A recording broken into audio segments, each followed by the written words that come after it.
ইমান তো আনলাম, কিন্তু ইমান ভঙ্গের কিছু কারণ আছে না নাই? ওযু ভঙ্গের কারণ নাই? ওযুর ফরজ কয়টা বলেন? কয়টা বলেন? চারটা। আবার ওযু ভঙ্গের কারণও আছে না নাই? আছে। ঘুমালে ওযু যায়, স্ত্রী সহবাসে ওযু যায়, তারপরে পেশাব পায়খানায় ওযু চলে যায়। ঠিক তেমনি কিছু কিছু অকাম আছে, যা অকাম করলে ইমানই চলে যায়। শুনবেন, আজ থেকে শুনবেন। ইমান ভঙ্গের কারণ হলো 10টা। কয়টা বলেন? আবার ইমান বৃদ্ধি হবে 10 কাজে। এই 10 আর 10, এই 20টা বিষয়ে কথা বলি, আমি দোয়ার দিকে যাব। রাজি আছেন তো? আর 3টা কাজ করলে আমরা হারবো না, জিতবো। জিতবো। 1 নাম্বার হলো ইমান আনবো কার উপরে? আসতে বলবেন না, কার উপরে? আল্লাহর। যারা তাফসীর শোনেন, যারা ওয়াজ মাহফিল শোনেন, তারা কিন্তু একটা সিরিয়াল নিয়ে থাকেন যে হুজুর শুরু করলো কোন দিক দিয়ে, শেষ করলো কোন দিক দিয়ে, ফিনিশিং কতটুকু দিল। এই যে রেকর্ড গুলো হচ্ছে, আমার তো একটা ধারাবাহিকতা রাখতে হবে। ওযু ভঙ্গের কারণ যেরকম আছে, ইমান ভঙ্গের কারণও আছে। আমি ব্যাখ্যামূলক দিতে পারছি না। যদি আমি ব্যাখ্যা যদি ইমান ভঙ্গের 10টা কারণ দিতে যাই, 10 দিন লাগবে।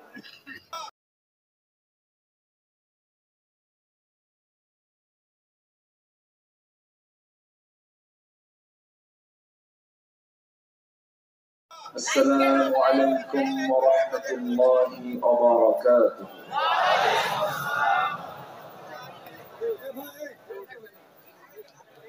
إن الحمد لله الأكرم الذي خلق الإنسان وكرمه وعلمه من البيان ما لم يعلم. فسبحان الذي لا يحصى امتنانه باللسان ولا بالقلم.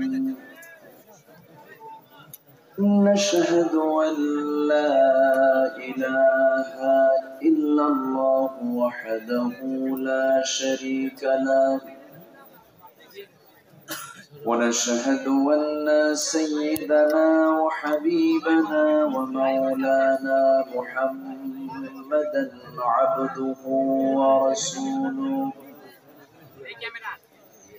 الذي أرسله بالحق بشيرا ونذيرا وداعيا إلى الله بإذنه وسراجا منيرا.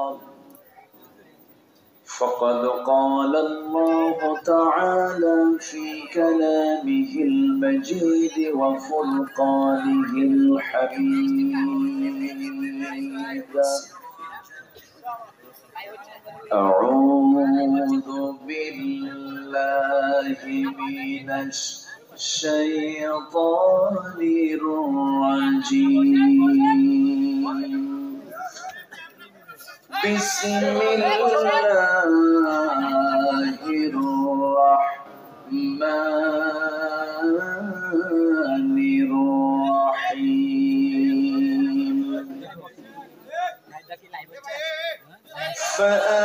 فآمنوا بالله ورسوله والنور الذي أنزلنا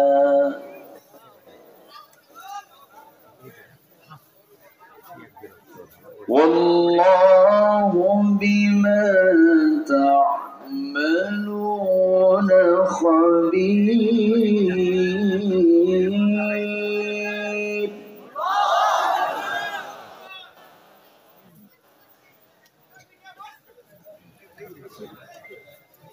يوم يجمعكم ليوم الجمع يوم التغابن.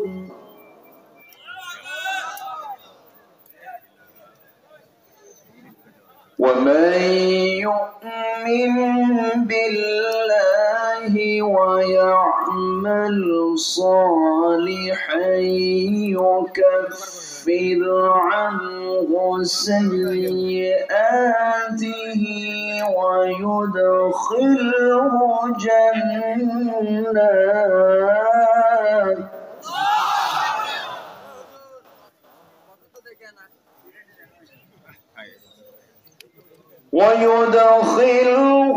جنات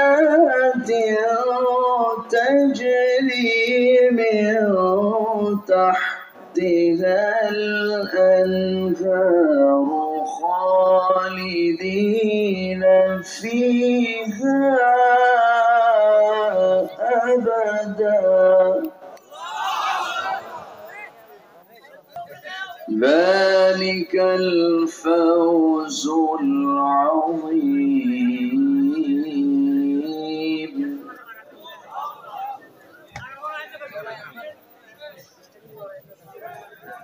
والذين كفروا وكذبوا بآياتنا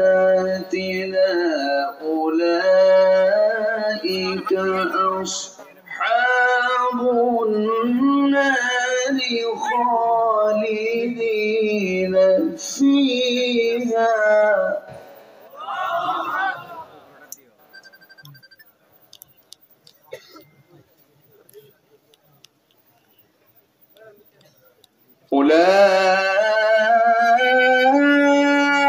أولئك أصحاب النار خالدين فيها وبئس المصير.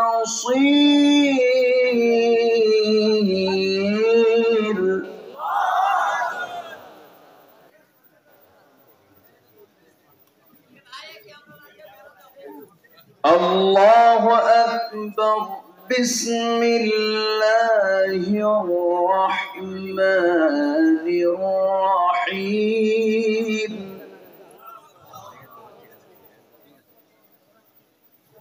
إن الله وملائكته يصلون على النبي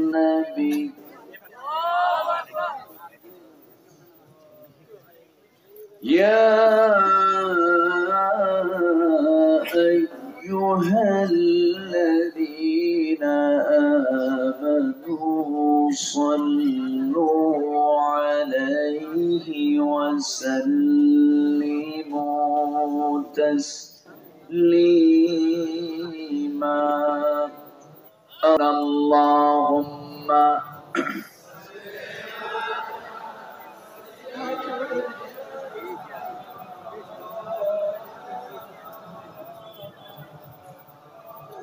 وعلى آله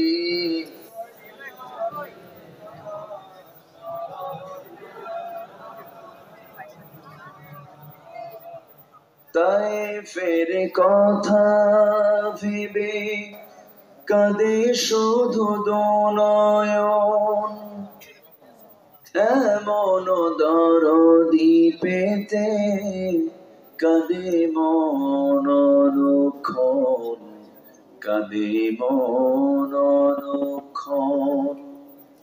ওহুদে দাঁতহারা আহমদ যখন লৌহ মাখা কিয়ামতে উঠবে তখন, জিহাদ না করে কিভাবে দেখাবে তুমি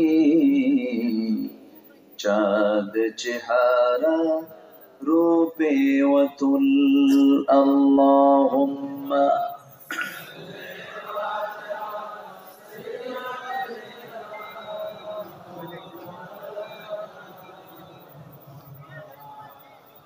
وعلى آله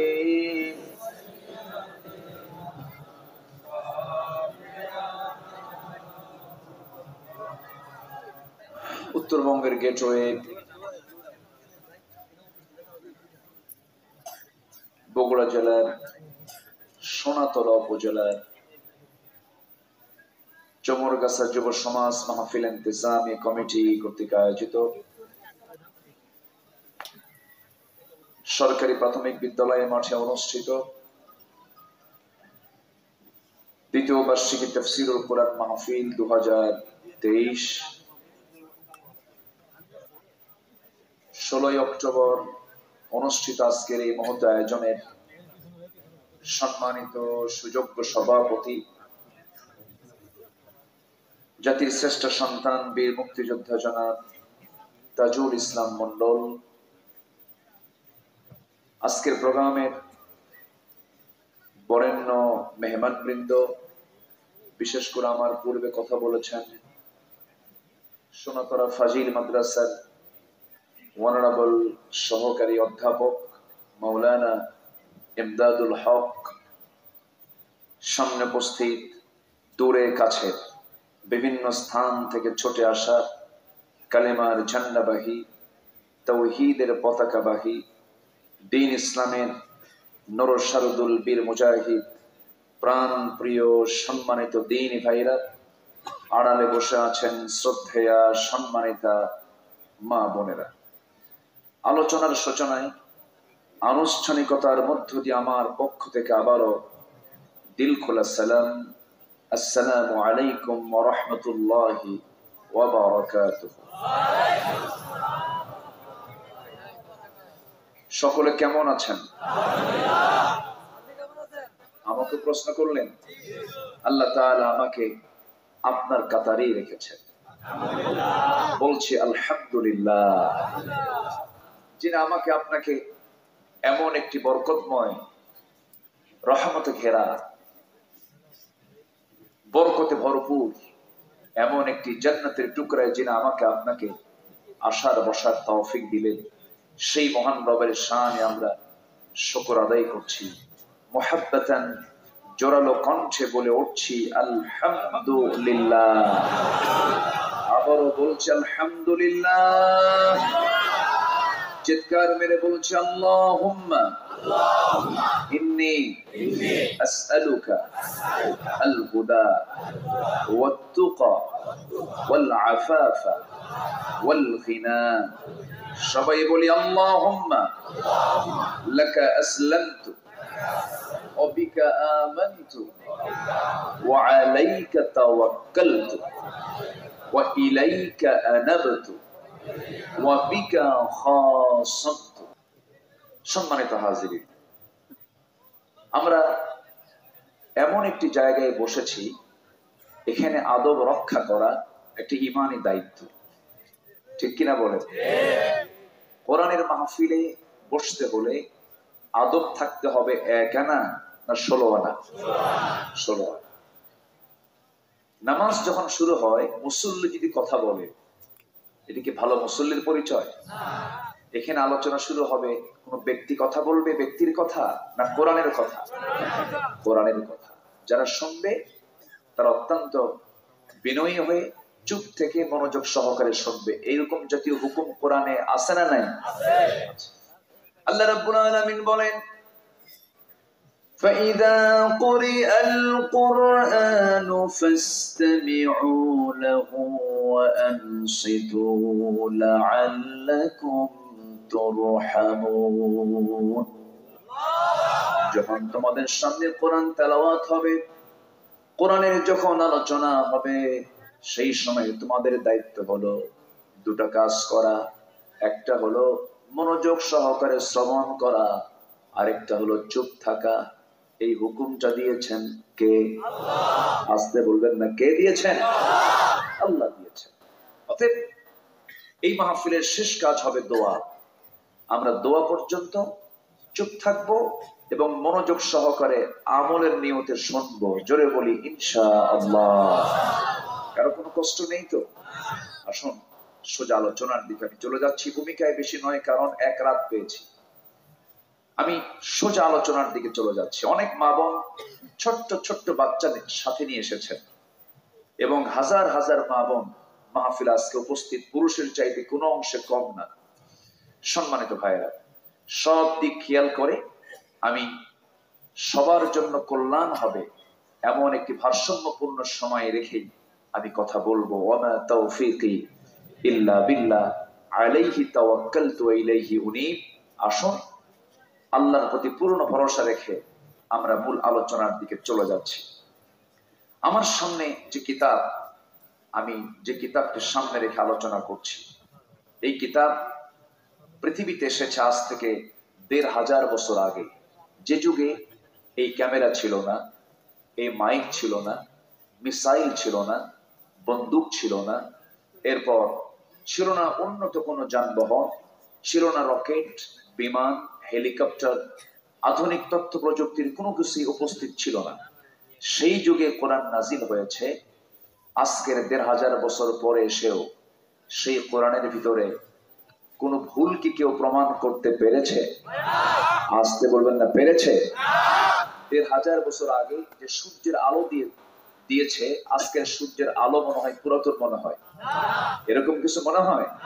সূর্য বানিয়েছেন যিনি, কোরআন নাজিল করেছেন তিনি। এই জন্য এই কিতাবের কেউ ভুল প্রমাণ করতে পারবে না, কখনো সম্ভব না। বরঞ্চ পৃথিবীর যত আবিষ্কার, সমস্ত আবিষ্কারের পিছনে হলো কোরআন থেকে তথ্য নিয়ে চুরি করে আবিষ্কার করা। জোরে বলি সুবহানাল্লাহ। আমি যদি শুধু কোরআন এবং বিজ্ঞান এই বিষয়ে কথা বলতে যাই, ঘন্টার পরে ঘন্টা লেগে যাবে, শেষ হবে না। আমি সম্প্রতি আমার একটা সফর ছিল কাতার। পৃথিবীর ২২৮টি দেশের ভিতরে ১ নম্বর ধনীর তালিকায় যে রাষ্ট্র, সেটা হচ্ছে মুসলিম, কমপ্লিট একটি মুসলিম রাষ্ট্র হচ্ছে, যেখানে 100% মুসলমান, কাতার। ছোট্ট একটা দেশ, ধরুন বগুড়ার সিরাজগঞ্জ মিলে যে এরিয়া হবে এর চেয়ে কমই হবে, একটা দেশ হচ্ছে কাতার। সেই কাতারে আমার মাহফিল ছিল, প্রোগ্রাম ছিল। প্রোগ্রাম শেষে আমি বহু বিমান সফর করেছি, কিন্তু হঠাৎ করে আমার সেদিন মনে হলো, আমি বিমানের জানালা দিয়ে নিচের দিকে তাকায় থাকলাম, বিশাল একটা মেঘমালার স্তর, বিশাল। তো ভাবলাম যে এই মেঘমালাটা কেমনে আল্লাহ তাআলা ঝুলায় রেখেছেন, এর কি কোনো ওজন আছে? চিন্তা করলাম। পরে চিন্তা করে দেখি না, বিজ্ঞান বলছে এই মেঘমালার একটা ওজন আছে। কিউমুলাস নামে মেঘমালা, যার ওজন হলো ২০০ টন। সুবহানাল্লাহ বলবেন না? কিউমুলিনাম্বাস নামে কিছু মেঘমালা আছে যার ওজন হচ্ছে ১০ লক্ষ টন। এটা আজকের বিজ্ঞান এটা প্রমাণ করেছে। অথচ ১৫০০ বছর আগে কোরআনে এই বক্তব্য মনে হয় বাদ পড়েছে। আল্লাহ রাব্বুল আলামিন বলেন, হুয়াল্লাযী ইউরীকুমুল বারকা খাওফান ওয়া তামআন ওয়া ইউনশিস সাহাবাত থিকাল। সূরাতুর রা'দ আয়াত নাম্বার ১২। আল্লাহ রাব্বুল আলামিন বলেন, তিনি তোমাদেরকে বিদ্যুৎ দেখান ভয়ের জন্য এবং আশার জন্য, এবং উত্থিত করেন ভারী ঘন মেঘমালা। অর্থাৎ মেঘের ওজন আছে না নাই? আসতে বলবেন না, আছে না নাই? কিন্তু ঝুলায় রেখেছেন কে? যদি ফেলে দিতেন সব শেষ হয়ে যেত। তাহলে বিজ্ঞান যা বলে কোরআনের সঙ্গে কোনো সাংঘর্ষিক আছে না, বরঞ্চ কোরআন যদি বিজ্ঞানের ভুল ধরে ফেলে, বিজ্ঞানের ভুল প্রমাণ হবে, কিন্তু বিজ্ঞান দিয়ে কোরআনের কখনো ভুল প্রমাণ করতে পারবে না। বিজ্ঞান তো বহু কিছুই বলে, পরে আবার ভুল প্রমাণ হয়ে যায়। ভুল প্রমাণ হয় না? একবার বলল পৃথিবী না সূর্য ঘোরে, আবার বলল সূর্য না পৃথিবী ঘোরে, এখন দেখি ওদের মাথায় ঘোরে, তাই না?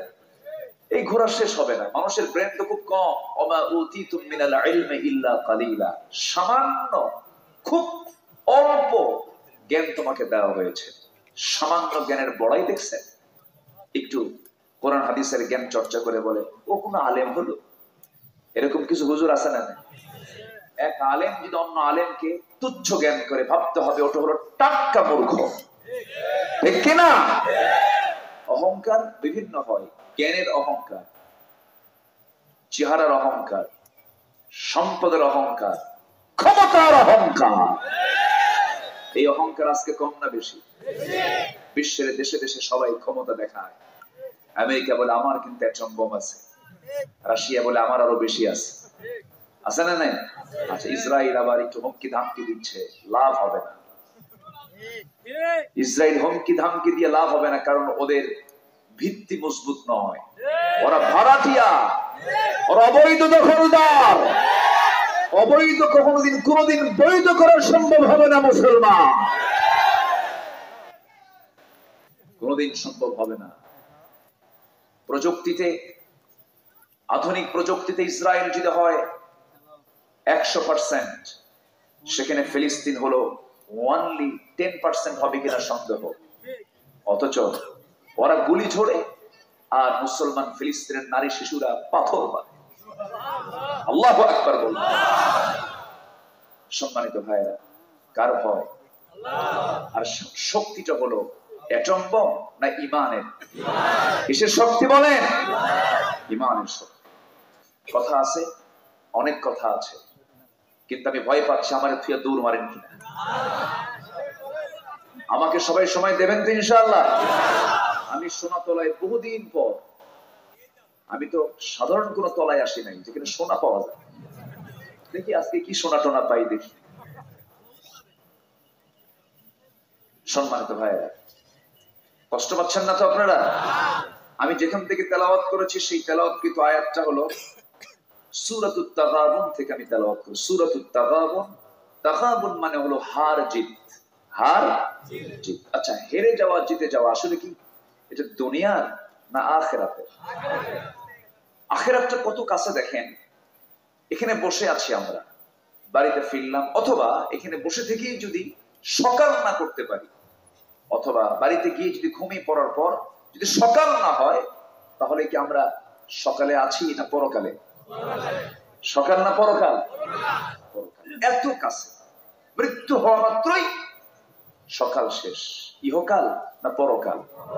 পরকাল। এত কাছাকাছি আমাদের সামনে পড়ে আছে, সামনের স্থায়ী ঠিকানা। আর দুনিয়াতে যে আছি এটা কি ঠিকানা বলেন?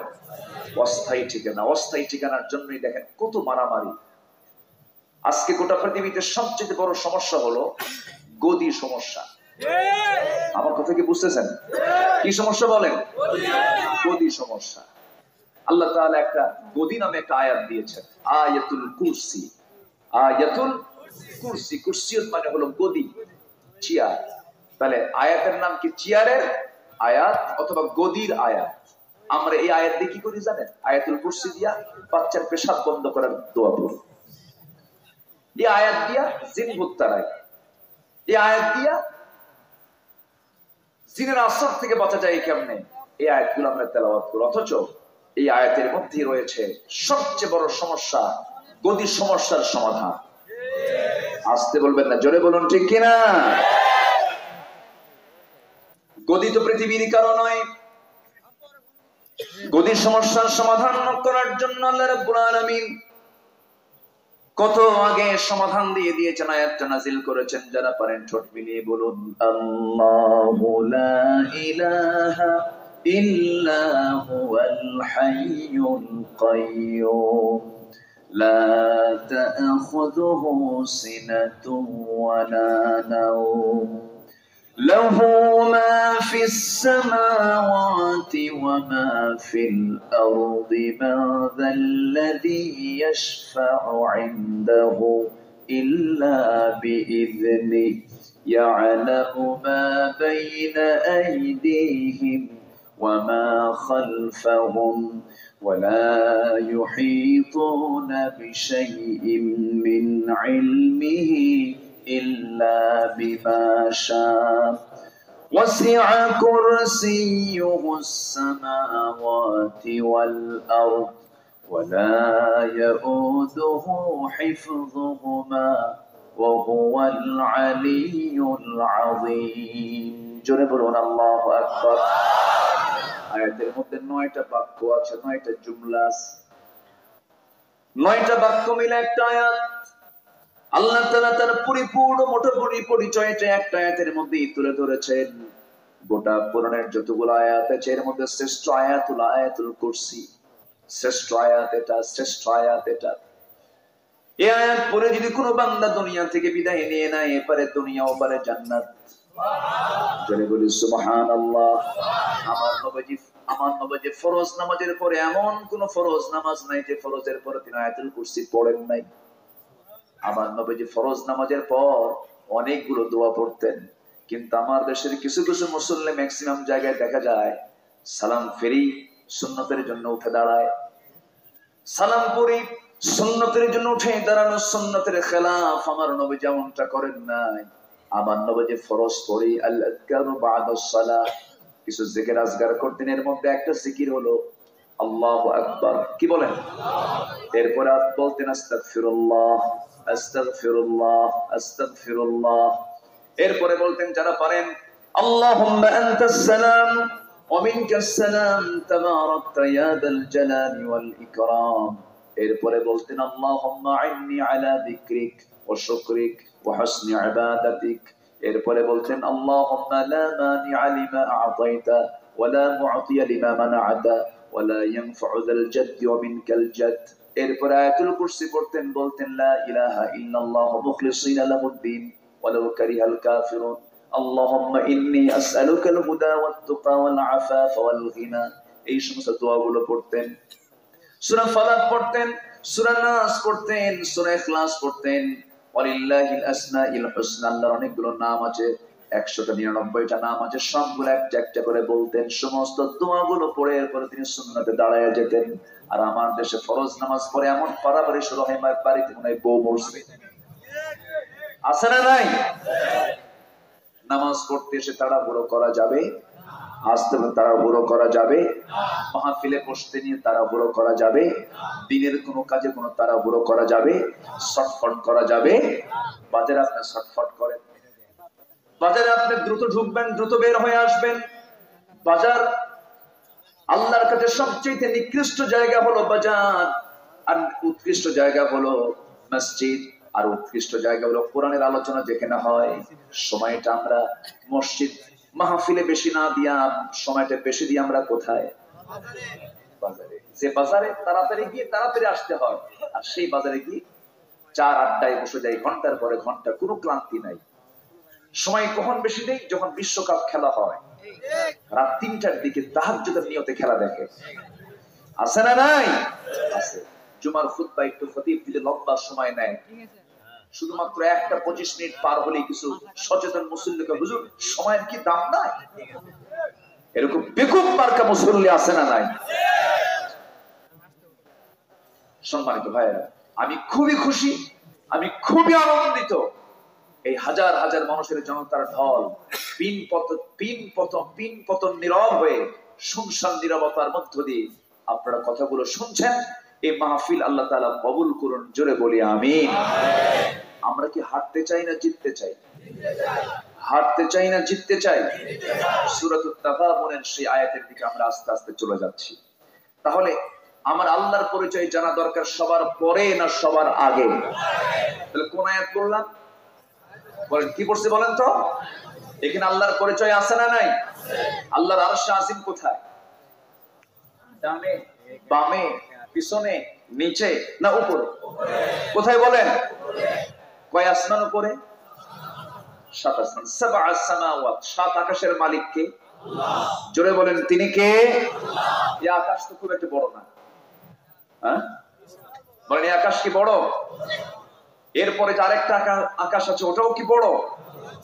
বলেন বলেন এর চেয়ে কত বড়?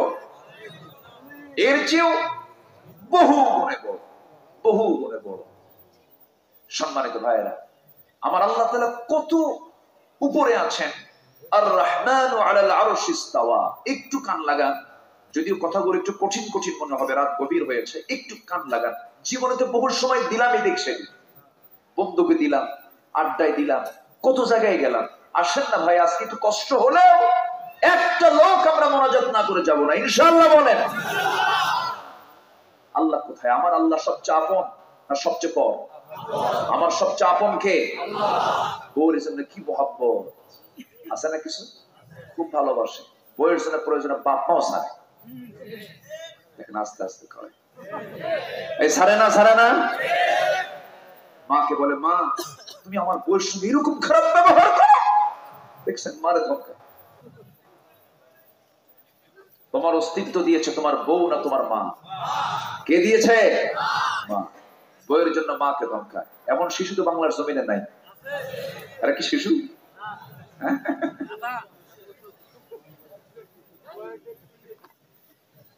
আমার ভাইয়েরা, এই পৃথিবীতে সবচেয়ে আমার আপন হলেন আমার আল্লাহ তাআলা। আমার আল্লাহর চাইতে আপন কেউ নাই। সে আল্লাহ তাআলার বাড়ি কোথায়? সে আল্লাহ আছেন কোথায়? তিনি কি করেন? তার পরিচয়টা জানার দরকার আছে না নাই? গোটা কোরআনকে আপনি 3 ভাগ করবেন, এর মধ্যে একটা ভাগ শুধু আল্লাহর পরিচয়, তাওহীদ 10 পারা, রিসালাত 10 পারা, আখিরাত 10 পারা, 30 পারা কোরআন। যেরকম সুবহানাল্লাহ। আমার আল্লাহ তাআলা এত দূর তিনি আছেন, কত দূর তিনি আছেন। আমরা যেখানে বসে আছি এটা হলো পৃথিবী, 228 দেশের মধ্যে বদ্বীপ, সবুজ বর্ণের বাংলাদেশ, পাশে আছে ভারত, ভুটান, নেপাল, এরকম করে গোটা দুনিয়া জুড়ে 228 দেশ মিলে একটাই পৃথিবী। এই পৃথিবীকে আলোকিত করার জন্য সূর্য দিয়েছেন কয়টা? এই সূর্য বড় না পৃথিবী বড়? সূর্য শুধুই বড় নয়, অনুমান করে বিজ্ঞানীরা বলেছেন 13 লক্ষ গুণ বড়। অনুমান আন্দাজে কইছে 13 লক্ষ গুণ বড়। এই সূর্য থেকে আবার বেটেলজুইস একটা তারকা আছে, যেই তারকা সূর্য থেকে একটা তারকা 33 কোটি গুণ বড়। একটা দুইটা তারকা এরকম নয়। আল্লাহ তাআলা আকাশের এই মহাশূন্যে প্রক্সিমা সেন্ট্রাই, আলফা সেন্ট্রাই, বেটেলজুইস, আড্রা, এইরকম বিভিন্ন পদের তারকা একটা দুইটা নয়, মিলিয়ন বিলিয়ন তারকা নিয়ে তারকাগুলো সেট করেছেন। অসংখ্য গ্যালাক্সি আছে, এক একটা গ্যালাক্সির মধ্যে থেকে যায় 500 বিলিয়ন করে তারকা। যেরকম সুবহানাল্লাহ। আগে ভাবতাম আল্লাহ তুমি একটা লাস্ট কোয়ালিটির কোন বান্দাকে জান্নাত দিলে পরে তুমি 10টা পৃথিবীর মতো একটা জান্নাত দিবা। যেরকম সুবহানাল্লাহ। মনে মনে ভাবতাম যখন ছোট ছিলাম, তো ভাবতাম যে আল্লাহ তো জায়গা রাখছে কোথায়, কিন্তু পরে দেখি না জায়গা আছে। যেরকম সুবহানাল্লাহ। জায়গা আছে না নাই? কত জায়গা দেখেন। এরপরে অসংখ্য তারকারাজি এই গ্যালাক্সির মধ্যে রেখে দিয়েছেন। যদি কেউ সেই তারকার দেশে যেতে চায়, মানুষ চাঁদের দেশে গেছে কি যায় নাই? গেছে, ঘুরে আসছে, সফর করেছে। নীল আর্মস্ট্রংরা সেই জায়গায় গিয়ে চাঁদের মাঝখানে ফাটা চিহ্ন দেখতে পেয়েছে, আল্লাহর আজানটা শুনতে পেয়েছে। দুনিয়াতে সে কালিমা পড়ে মুসলমান হয়ে গেছে। চাঁদ দেখলো মানুষ। মঙ্গল গ্রহে এখন মানুষ জায়গা কেনা শুরু করছে, দুনিয়ার থাকবে না, দুনিয়ার থাকবে না। মঙ্গল গ্রহে জায়গা কিনতেছে। মঙ্গল গ্রহে মানুষ গেছে, চাঁদের দেশে মানুষ গেছে। মানুষ এখন যদি এরকম চিন্তা করে, চাঁদ দেখলাম, মঙ্গল গ্রহ দেখলাম, তারকার দেশ দেখতে যাব, সূর্য তো দেখার সময়, সূর্য দেখতে গেলে জ্বলে পুরা শেষ, একটু চাঁদ দেখে, একটু তারকা দেখে আসি। পৃথিবীর সবচেয়ে নিকটবর্তী তারকার দেশ হলো প্রক্সিমা সেন্ট্রাই। প্রক্সিমা সেন্ট্রাই নামক সেই তারকার দেশে যদি কেউ যেতে চায়, বিমান দিয়ে যাওয়া যাবে না, হেলিকপ্টার দিয়ে যাওয়া যাবে না, নভোযানে চড়তে হবে। সেই নভোযান যেন তেন নভোযান হলে চলবে না, সেই নভোযান হতে হবে অ্যাপোলো 11। অ্যাপোলো 11 হলো পৃথিবীর সবচেয়ে আপডেট একটা দ্রুতগামী নভোযান, যার গতি হলো সেকেন্ডে 11 কিলোমিটার, মিনিটে 660 কিলোমিটার, ঘন্টায় চলে হলো 39,000 কিলোমিটার। এই গতিতে ঘন্টায় 39,000 কিলোমিটার বেগে যদি কেউ রওনা দিয়ে দেয়, অ্যাপোলো 11 চড়ে যদি রওনা দিয়ে দেয়, সেই প্রক্সিমা সেন্ট্রাই নামক পৃথিবীর সবচেয়ে নিকটবর্তী তারকারা দেশে যেতে তার সময় লেগে যাবে 1,15,000 বছর মাত্র। যাবেন কারা কারা? হাত তোলে।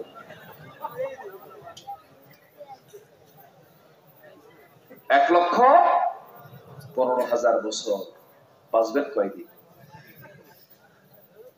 আর সেই মানুষ, সামান্য একটা সামান্য মানুষ এই দুনিয়াতে থেকে কয় আল্লাহ কই?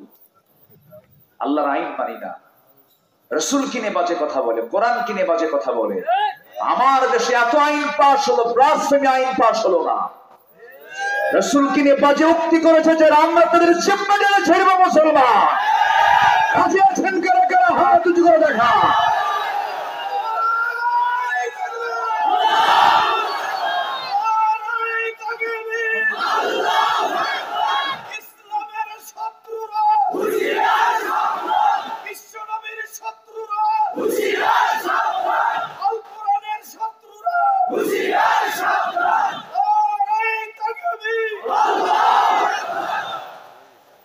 এই তাকবীর স্লোগান অনেকে সহ্য করতে পারে না। তুমি কি দল করো যে দলের স্লোগান আল্লাহু আকবার রাখে না? যেই দলের স্লোগানে আল্লাহু আকবার নাই, সেই দল কখনো আল্লাহর দল হতে পারে না।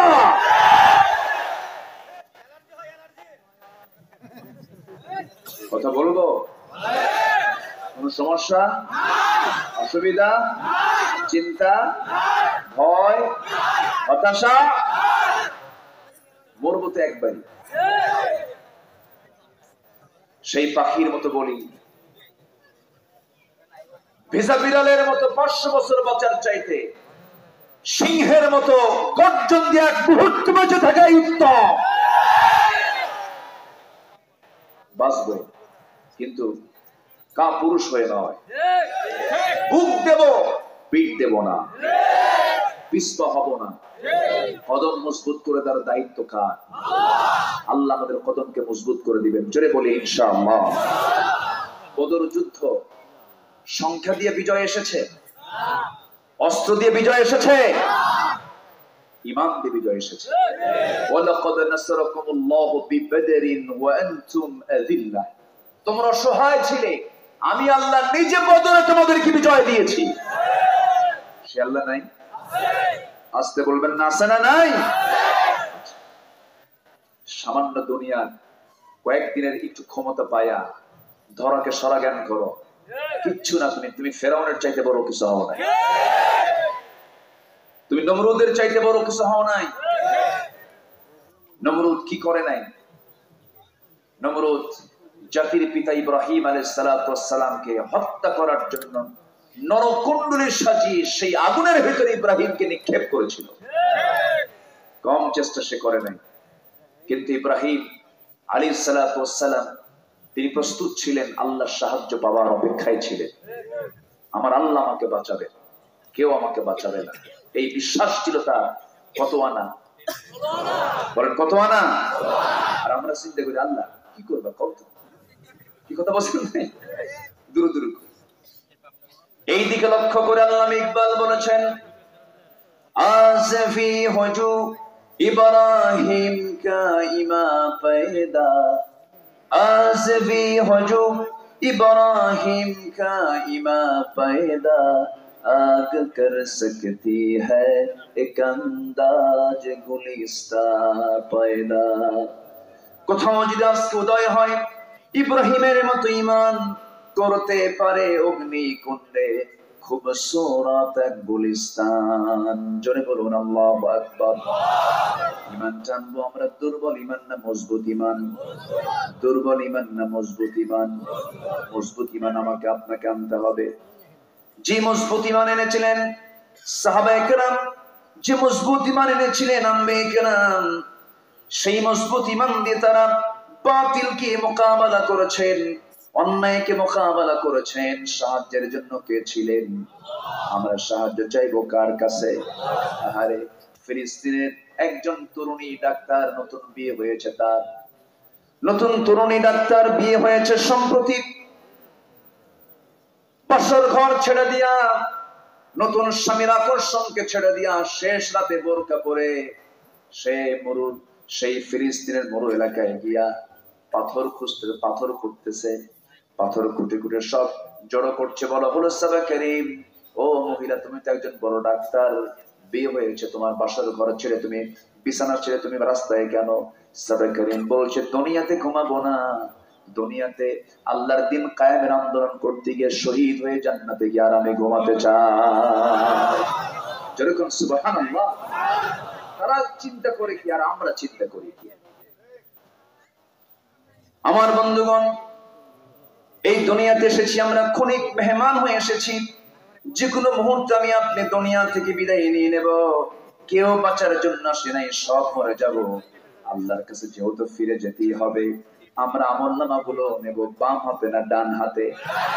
হাঁটতে চাই না জিততে চাই? হারতে চাই না জিততে চাই? আমরা জিতবো। যদি জেতার জন্য আমাদের কি করতে হবে? আল্লাহ রাব্বুল আলামিন সূরা তাগাবুনে 8 নম্বর আয়াতে বলছেন, ফাআমিনু বিল্লাহি ওয়া রাসূলিহি ওয়ান নূরিল্লাযী আনজালনা ওয়াল্লাহু বিমা তা'মালুনা খাবীর। জোরে বলুন আল্লাহু আকবার।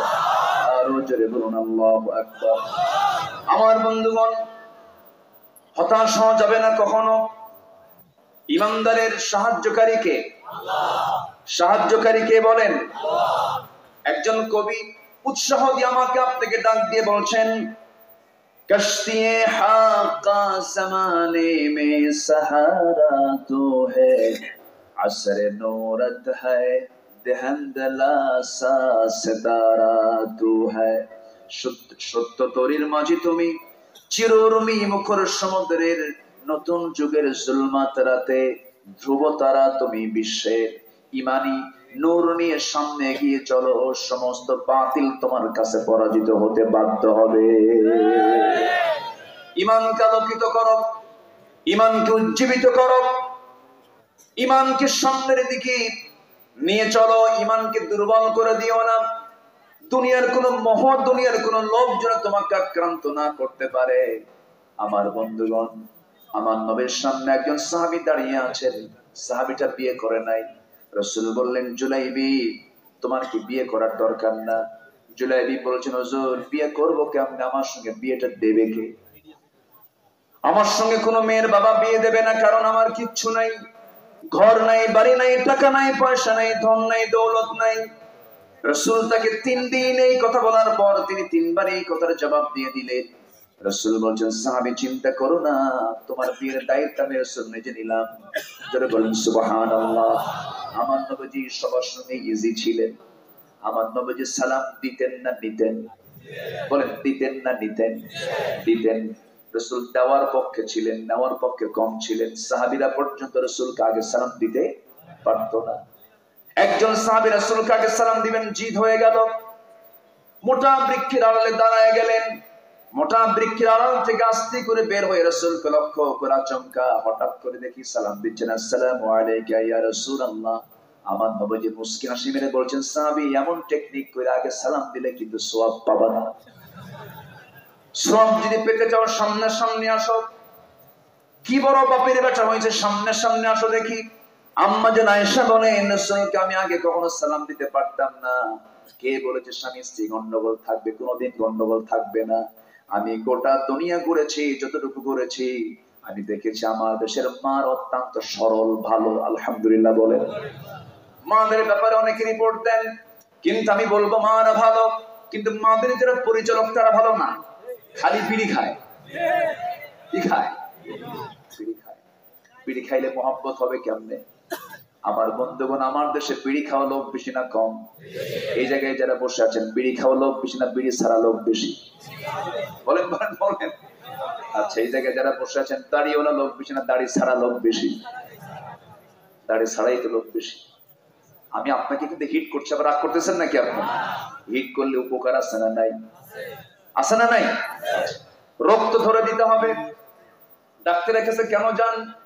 জ্বর হয়েছে, হার্টের প্রবলেম হয়েছে, ওষুধ লেখার জন্য ডাক্তারকে আপনি যদি না বলেন, ডাক্তার আপনার জন্য রোগটার ওষুধ কি লিখবে?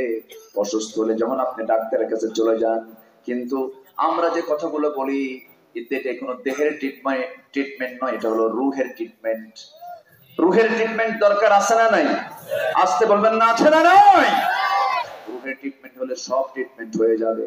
কিন্তু দুঃখজনক হলেও সত্য, জানে ওলামারা রুহের ট্রিটমেন্ট করে তারাই আজকে হয়ে গেছে বড় দাগি দাগি আসামি। ঠিক কি না? টাকা পাচার করে যারা, তাদের কোনো দোষ নাই।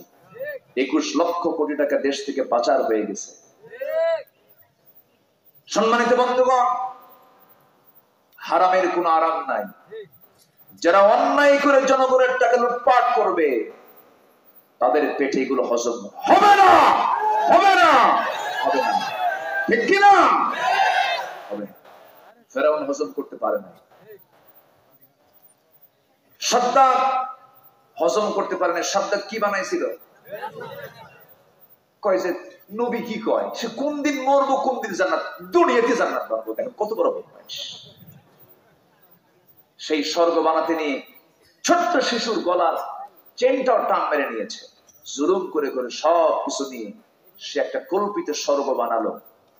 যখন সে সেই স্বর্গের মধ্যে, তার বানানো স্বর্গের মধ্যে যখন পা দিবে, ঘোড়া থেকে পা নামাইছে, এক পা ঘোড়ার মানে পিঠে আসছে, আরেকটা পা নামাবে, এমন সময় আল্লাহ বলছেন, মালাকুল মউত যান কবজ কর।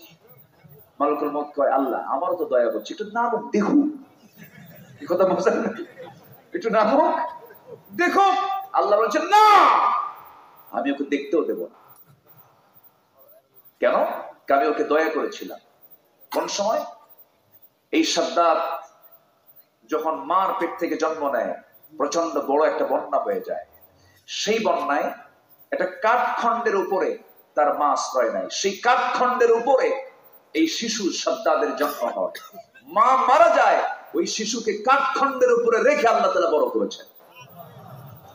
কথা বোঝেন নাই? এত দয়া করেছি, সে আমাকে ভুলে গেছে, না আমি ওকে আজকে ছাড় দেব। সম্মানিত ভাইয়েরা, আল্লাহ তাআলা ছাড় দেন, কিন্তু ছেড়ে দেন না।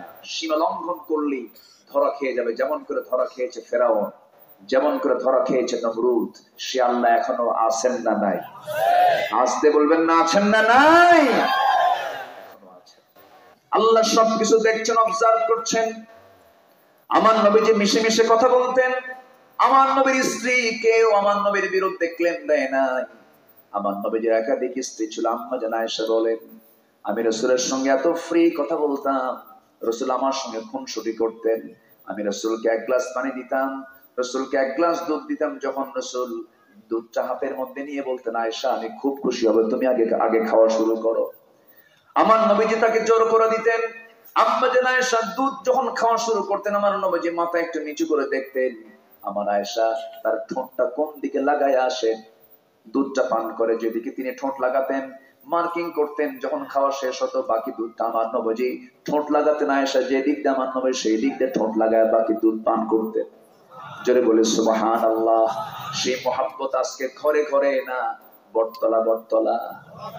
সেই মহব্বত গেছে আজকে কোথায়? বটতলা, গাছতলা, তালতলা, সিপা সুপা, ঠিক কিনা? সেই মহব্বত আজকে আর ঘরের ভিতরে নাই। সে মহব্বত বিদায় নিয়েছে বহু আগে। কারণ বয়ফ্রেন্ড গার্লফ্রেন্ড, জিএফ বিএফ শর্টে। এক যুবক আর এক যুবককে বলে, তোমার কি গার্লফ্রেন্ড আছে নাকি? না, তুই তো মানুষই না। মানে যার গার্লফ্রেন্ড নাই সে নাকি মানুষই না। চিন্তা করে কি নোংরামি আজকে শুরু হয়েছে। আজকে মোবাইল সমাজকে শেষ করে দিল।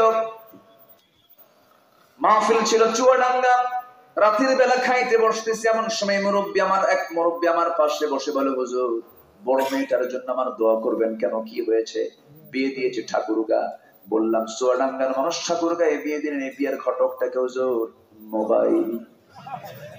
ঘটক কিনে বললাম, মোবাইল কিনে দিলেন কেন হুজুর? সায়েন্সে পড়ে ফিজিক্স কেমিস্ট্রির ক্লাস করতে হয় অনলাইন। কি লাইন বলেন? বাধ্য হলাম, কিনে দিলাম। অনলাইনে ক্লাস করতে করতে এইদিকে যার একটা লাইন খুলছে তা তো জানে না হুজুর। হঠাৎ করে মেয়ে আমার নাই, 2 দিন 3 দিন নাই, কই গেল কিছু বলতে পারি না। শেষ পর্যন্ত 3তম দিনে ফোন দিয়ে আমাকে বলতেছে, ওই লোকটা বলতেছে, মেয়ে আমাকে ফোন দিয়ে বলছে, আপু আমরা ভালো আছি। আমি থেকে কই গেছে আমরা? তাহলে মোবাইল আমি কি করে? আমরা বানায় দেয়। যে বন্ধু আপনার বিপদ হবে, সেই বন্ধু কি নির্বাচন করা যাবে? আসতে বলবেন না, যাবে। পিতামাতার সিদ্ধান্ত ছাড়া, পিতামাতার অনুমতি ছাড়া, পিতামাতার দোয়া ছাড়া যে বিয়েতে বাপ মার অংশগ্রহণ নেই, সেই বিয়ে কখনো রহমত বয়ে আনতে পারে না। যুবকরা ভুল করো না, ওই নোংরামি করে কোনো লাভ হবে না। বিয়ে কর, তার চেয়ে ভালো। হয়তো যুবকরা মনে মনে চিন্তা করতে, বলতেছেন তো খুব ইজি কথা, বিয়ে করো। আমার আব্বা আম্মা শোনে, অনেকে চিন্তায় আছে, আমি এটা ইজি করে দিচ্ছি। যুবকরা কষ্ট পাচ্ছ নাকি তোমরা? কোনো খারাপ কাজে যাওয়া যাবে না। আমার নবীজি বিয়ে করেছেন কত বছরে? বলেন তো, জানেন না আপনারা? বলেন কত বছরে? 25। বাপ ছিল? মা ছিল? বাপও নাই, মাও নাই। টাকা পয়সা ছিল? কিছুই ছিল না। বিয়ে করেছেন কত বছরে? 25। আর আজকে পড়তে পড়তে 38 বছর হয়। পড়তে পড়তে কত হয়? 38 বছর। বিয়ে করতে করতে 48 বছর। 50 বছরে বিয়ে করে চোখে যখন কম দেখে, বিয়ে করে 60 বছরে বাচ্চার বাপ হয়। তখন ছেলেটা নিয়ে যখন হাঁটে, তখন আশেপাশের লোকজন বলে, এই ছেলে এটা তোমার দাদা না নানা? আমি কি অবাস্তব কথা বলছি? আমি কি অকল্পনীয় কোনো কথা বলছি? আজকের সমাজে এই চিত্র হয়ে গেছে। সঠিক সময়ে সিদ্ধান্ত সঠিক নিতে হবে। রিজিকের দায়িত্ব কার? আমি বিশ্বাস করি যে কষ্টের সংসার যদি স্বামী স্ত্রী গড়ে তুলে যদি সচ্ছল বানায়, ওই সংসারটাই হয় মজবুত মজবুত মজবুত। আপনি সব টাকা পয়সা কামাই করে 70 বছরে বিয়ে করবেন, মজা পাবেন কি? কিছুই পাবেন না। অভাব অনটনের মধ্যেই বিয়ে করেছেন মুহাম্মদ সাল্লাল্লাহু আলাইহি ওয়াসাল্লাম। বিয়ে কোনো বাধা নয়, বিয়ে কোনো বাধা নয়। সবকিছু গোছায় নিয়ে বিয়ে করবেন হবে না, বিয়ে করে গোছায় না, বিয়ে করে গোছায়। যুবকরা মনে হয় আজকে আমার কথায় খুব বেজার হয়ে গেছে। খুশি হয়েছে তো? যুবক যুবক ভাবতে মনে হচ্ছে না, বুড়া বুড়া ভাব মনে হচ্ছে। বিয়ের কথা শুনলে তো খুশি হওয়ার কথা। জুলাইবি বলতেছে, হুজুর আমি বিয়ে করবো, আমার বিয়ে দেবে কে? মনে আছে আপনাদের? আমার বিয়েটা দেবে কে? রাসূল বললেন, বিয়ে দেবে মানে? আমি পাঠায় দিচ্ছি, যাও অমুকের বাড়িতে মেয়ে আছে, খুব ধনী মানুষ, বিয়ে হবে, যাও। পাঠায় দিচ্ছে। পাঠায় দিলে পরে মেয়ের বাপ বলে তোমার তো কিছুই নাই, মেয়ের মা বলে তোমার তো কিছুই নাই। আজকে এরকম বলার মতো লোক আছে না? আছে না? নয়, কিছুই নাই, তোমার বিয়ে দেব না। কিন্তু মেয়েটার কানে যখন এই কথাগুলো চলে গেছে, রাসূল ওই ছেলেটাকে পাঠিয়ে দিয়েছেন। এবার মেয়ে বলছে, বাবা বুঝতে ভুল করতেছ, আমার কল্যাণ চাও যদি তোমরা, এরকম চিন্তা করো না। এমন একজন মানুষ এই ছেলেকে নির্বাচিত করে আমার সামনে পাঠায় দিয়েছে, আমি এই ছেলে ছাড়া জীবনে আর কাউকে স্বামী হিসেবে গ্রহণ করব না। যেরকম সুবহানাল্লাহ। বিয়ে হয়ে গেল। বিয়ে হওয়ার পর বছর রাত হবে, এমন সময় যুদ্ধের ডাক এসেছে। যুদ্ধের দাওয়া শুরু হয়ে গেছে। বলা হলো, জুলাইবি তুমি কি করবা? জুলাইবি স্ত্রীর সঙ্গে সাক্ষাৎ করে বলছেন, স্ত্রী আমার বিয়েতে হলো, কিন্তু যুদ্ধের ডাক এসেছে, আমি চলে যাচ্ছি যুদ্ধের ময়দানে, তুমি আমার জন্য দোয়া করো, আমি যেন শহীদ হয়ে যাই। দেখা হবে কিন্তু আমাদের জান্নাতের সিঁড়িতে।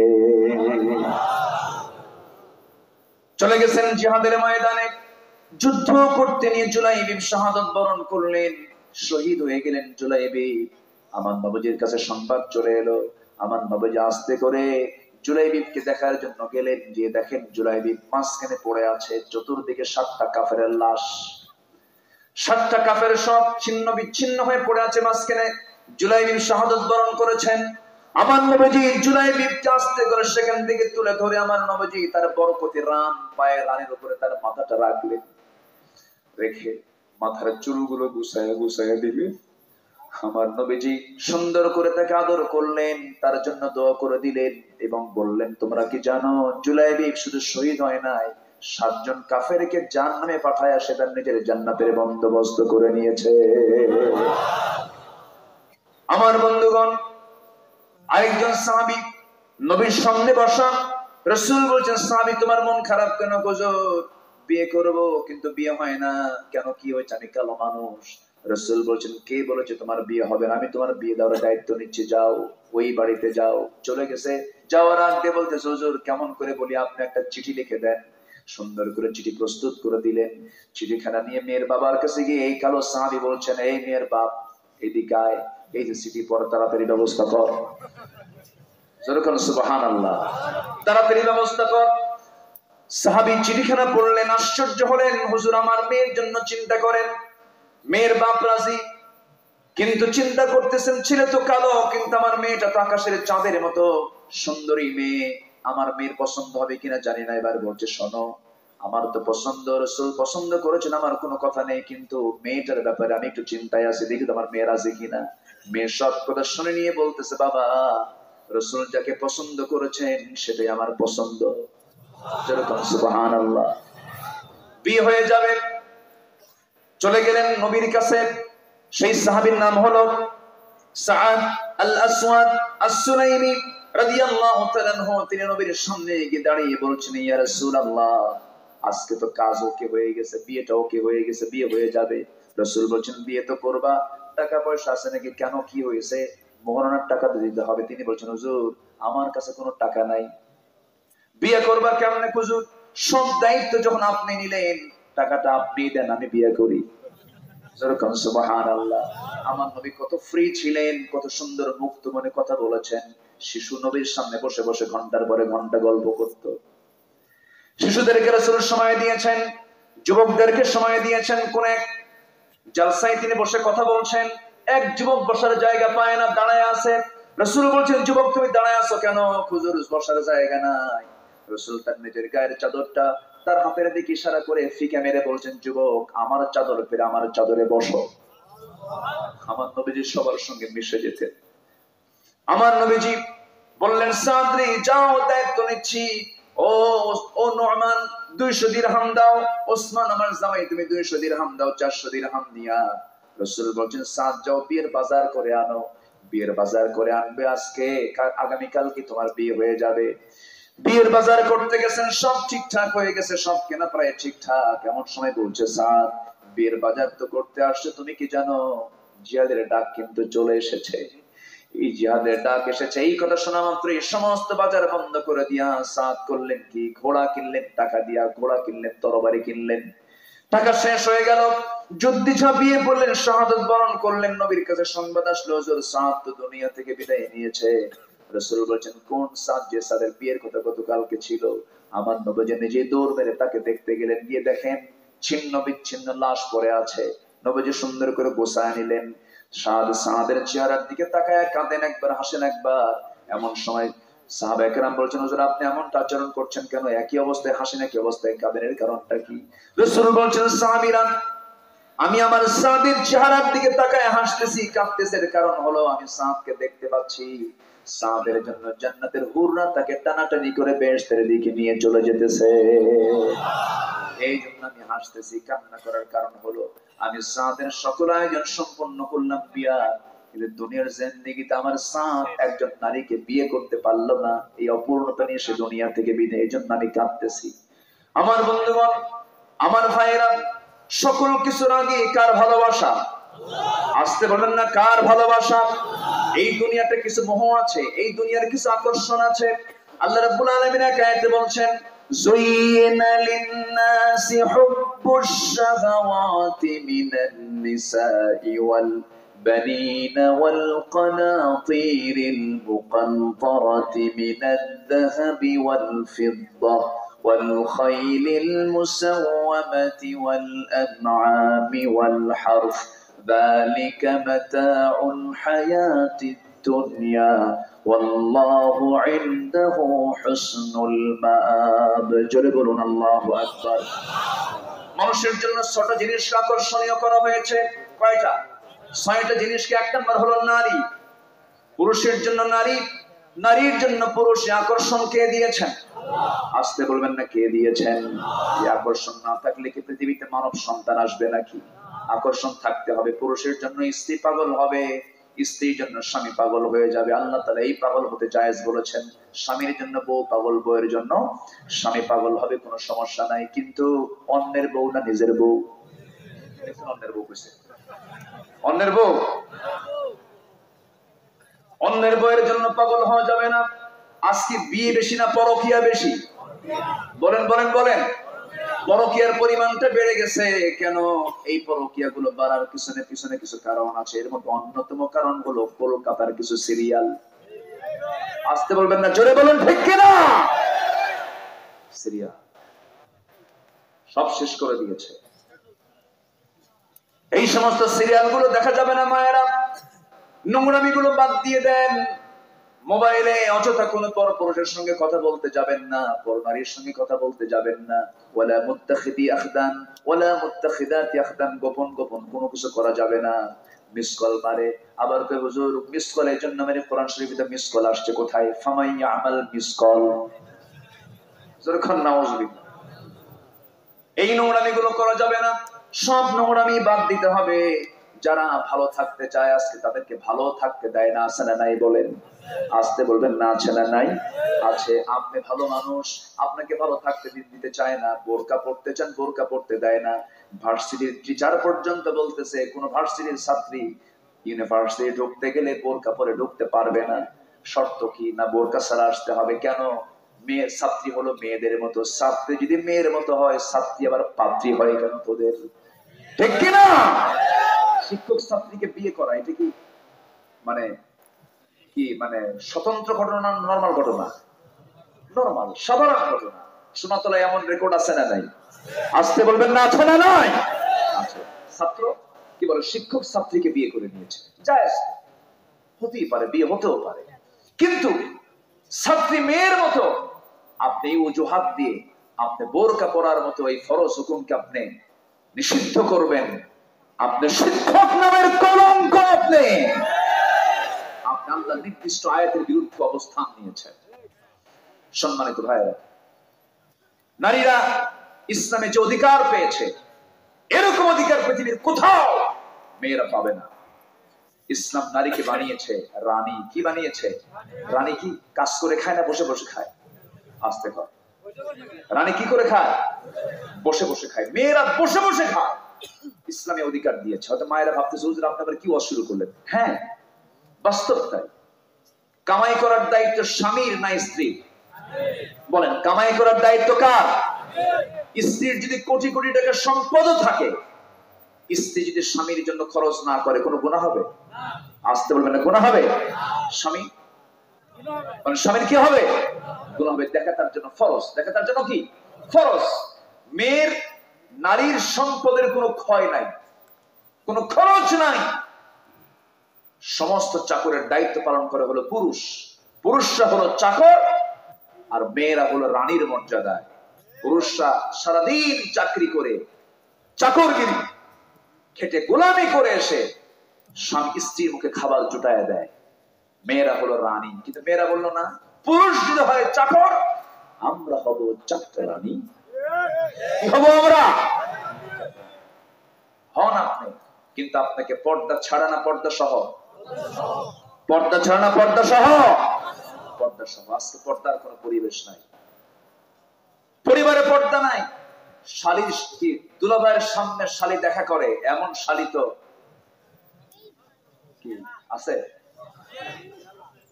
দুলাভাইয়ের সামনে শালী দেখা করে না এমন শালী কি খুঁজে পাওয়া যায়? খুব কম। দুলাভাইয়ের সঙ্গে শালীর সম্পর্ক খারাপ না ভালো? দেখা করে কি দেখা করে না? দেখা করে। দুলাভাইও কম না, শালীও কম না। দুলাভাই কয় শালী ওর হুন্ডায়, হুন্ডাই তোলে। শালী মনে মনে চিন্তা করে আমার দুলাভাই মানুষ, গায়ের সঙ্গে গা লাগালে কেমন হয়, একটু দূরেই বসে, একটু গ্যাপ দূরত্ব বজায় রেখে বসে, মাঝখানে ফাঁকা রেখে বসে, গায়ের সঙ্গে গা লাগলে কেমন হয়। সামনে যা দুলাভাই এমন ব্রেক মারে, এক ব্রেকে গ্যাপ পুরো আসে না নয়? গ্যাপ পূরণ করার সুযোগ দেওয়া যাবে? দেওয়া যাবে না। পর্দা 16 আনা করতে হবে। অনেক মা এসেছেন, তাদেরকে আমি লক্ষ্য করে কথা বলছি। আমরা হারতে চাই না জিততে চাই? আসতে বলবেন, হারতে চাই না জিততে চাই? কিন্তু লোকজন কয়েকজন করে উঠে যায় এরকম।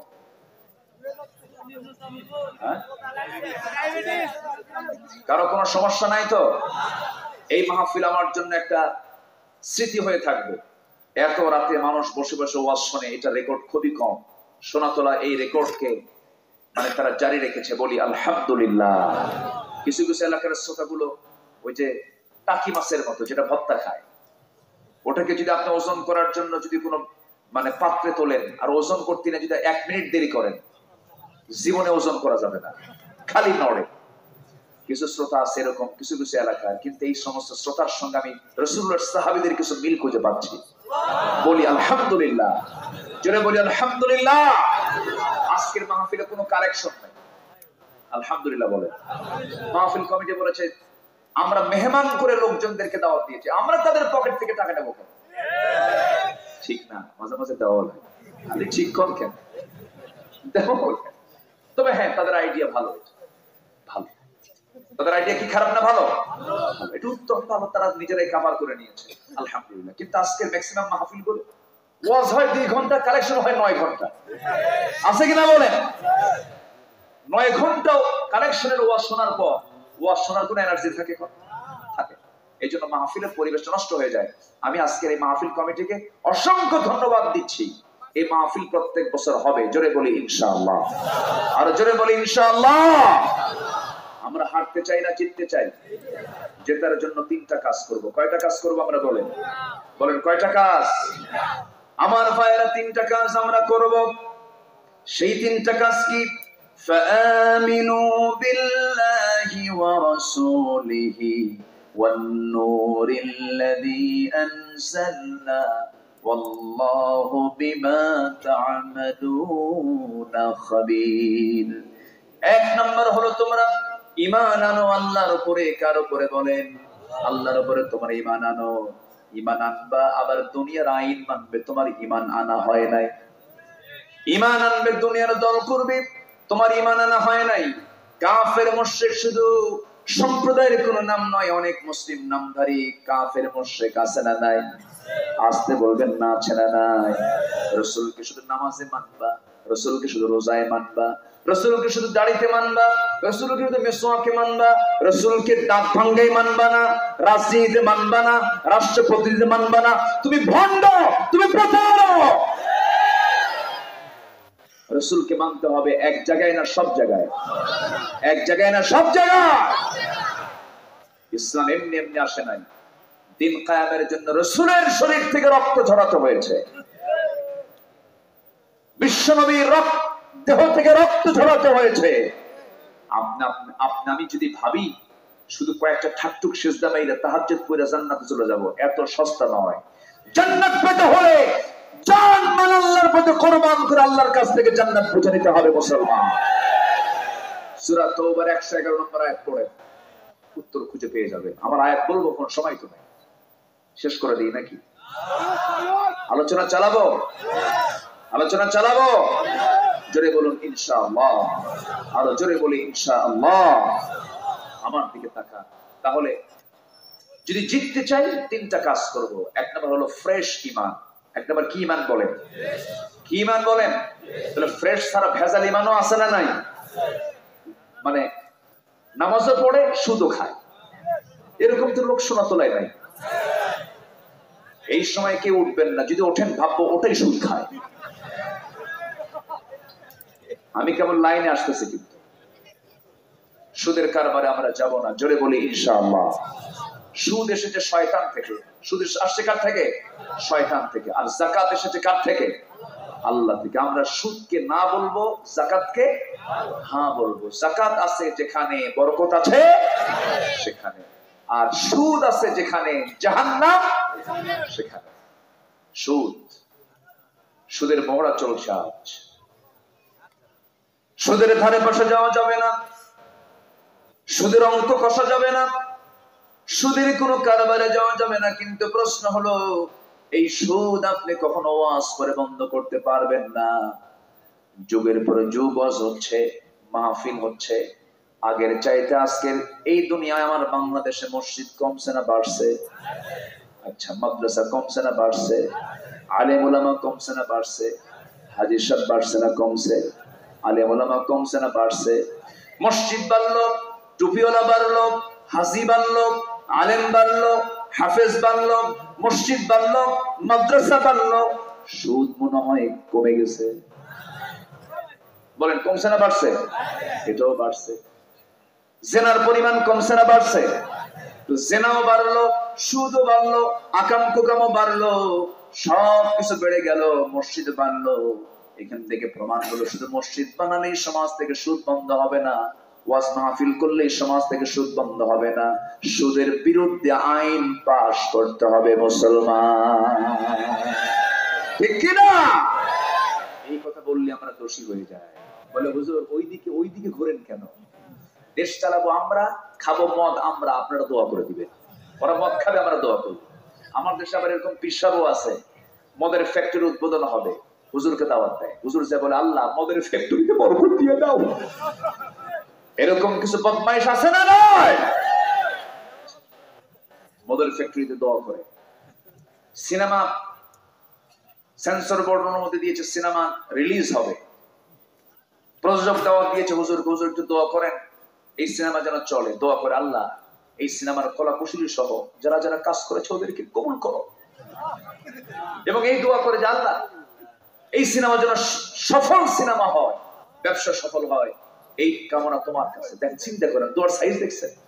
আবার হজেও যায়, আকাম কুকাম করে হজে যায়। হজে কি আবার লাইভে এসে বলে, প্রিয় দেশবাসী আমি উমরা এসেছি, আমার জন্য সবাই দোয়া করবেন, আমি যেন ওমরা শেষ করে দেশে ফিরে যেন সিনেমার বাকি কাজ সম্পূর্ণ করতে পারি।